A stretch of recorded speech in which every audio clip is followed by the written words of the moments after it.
दोस्तों, ये part number 157 है और इसका विषय है बचपन से धनवान होने के चिन्ह।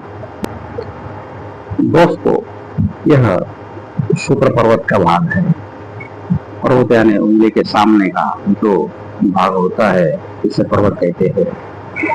अंगूठे के सामने का यह भाग शुक्र पर्वत का होता है।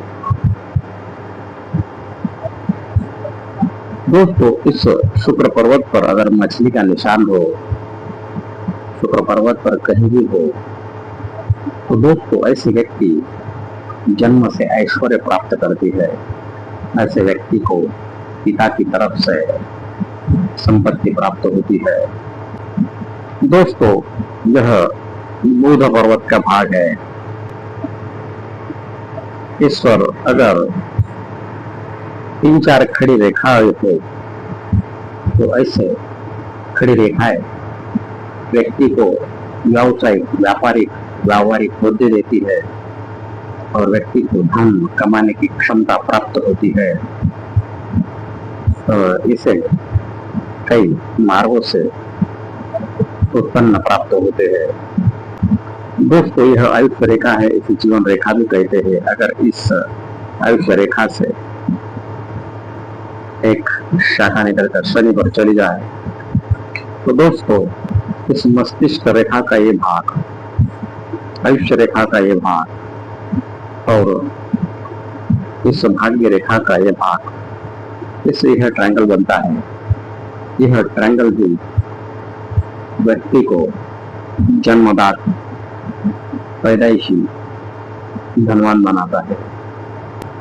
दोस्तों, अगर आयुष्य रेखा से कोई रेखा बुध पर्वत की तरफ चली जाए या इस भाग्य रेखा से कोई रेखा चली जाए तो इस रेखा से, इस मस्तिष्क रेखा से और इस भाग्य रेखा से ऐसा एक त्रिकोण बनता है।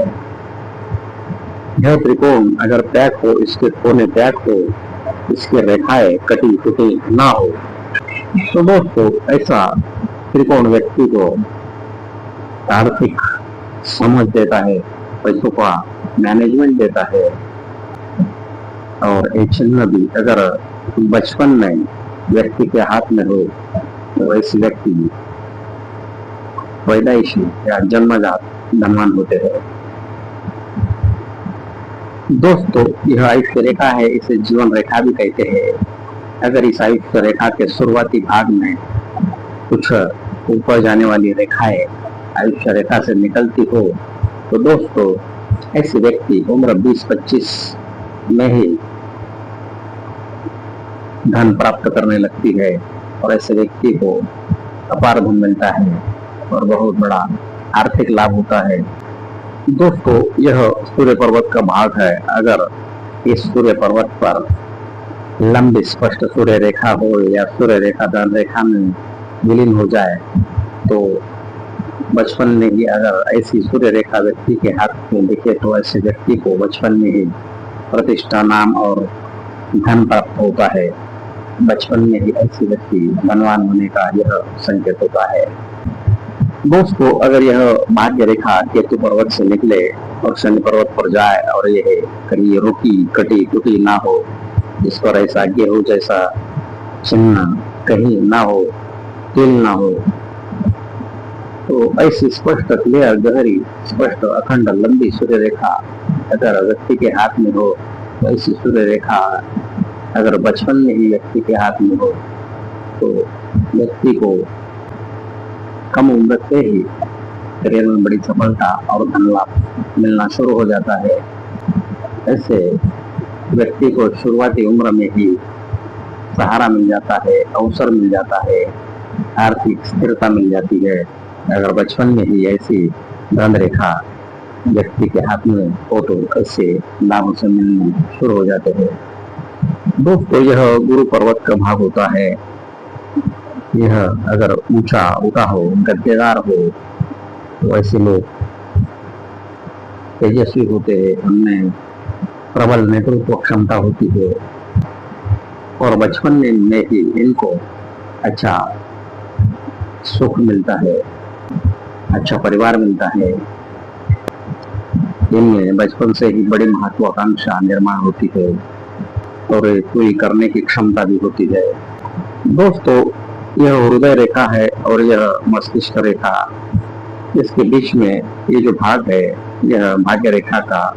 तो इस हृदय रेखा से, भाग्य रेखा से और इस मस्तिष्क रेखा और आयुष्य रेखा से ये जो यम का निशान बनता है, अगर बचपन में ही ऐसा यम का निशान व्यक्ति के हाथ में हो तो ऐसी व्यक्ति कम उम्र में ही धन संचय करने लगती है और संपत्ति का सुख ऐसे मिलता है।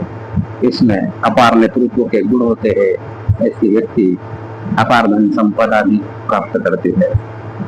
दोस्तों, यह हथेली का रंग गुलाबी होना चाहिए, हथेली स्क्वायर होनी चाहिए, उंगलियां संतुलित और आकर्षक होनी चाहिए, उंगलियों के बीच में गैप नहीं होना चाहिए, अंगूठा लंबा, गोल और स्पष्ट होना चाहिए। तो ऐसी हथेली भी, और हथेली कोमल होनी चाहिए, नरम होनी चाहिए। तो दोस्तों, ऐसी हथेली अगर व्यक्ति की बचपन में ही हो तो ऐसे व्यक्ति को अच्छी भाग्य और आरामदायक जीवन मिलता है।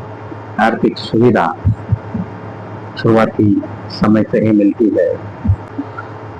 दोस्तों, इस शुक्र पर्वत के मछली के अलावा हाथ में इस राहु पर्वत पर, रवि पर्वत पर, केतु पर्वत पर,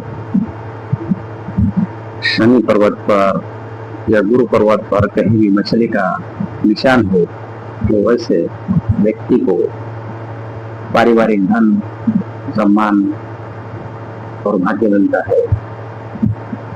तो दोस्तों, यह वीडियो यहाँ समाप्त होता है। दोस्तों, इस चैनल के 4-5 वीडियो के नाम मैं आपको सूचित करता हूँ। पार्ट नंबर 156 का विषय है और समृद्धि के चिन्ह। पार्ट नंबर 155 का विषय है देव कृपा वाले 7 चिन्ह। पार्ट नंबर 154 का विषय है अपार धन के बरसात वाले 12 चिन्ह। पार्ट नंबर कितनी दौलत या संपत्ति आपके नसीब में है। पार्ट नंबर 101 का विषय है हाथ में छठी इंद्रिय की रेखा और चिन्ह। पार्ट नंबर 93 का विषय है मोक्ष की रेखाएं और चिन्ह। दोस्तों, इस चैनल पर कई वीडियो है, वह आपके लिए उपयुक्त हो सकते हैं, आप इन्हें भी देखिए। दोस्तों, ऐसे ही नए नए वीडियो देखने के लिए और इन वीडियो की सूचना आपको तुरंत प्राप्त होने के लिए इस वीडियो के नीचे के लाइक और सब्सक्राइब के बटन को दबाएं। Thank you.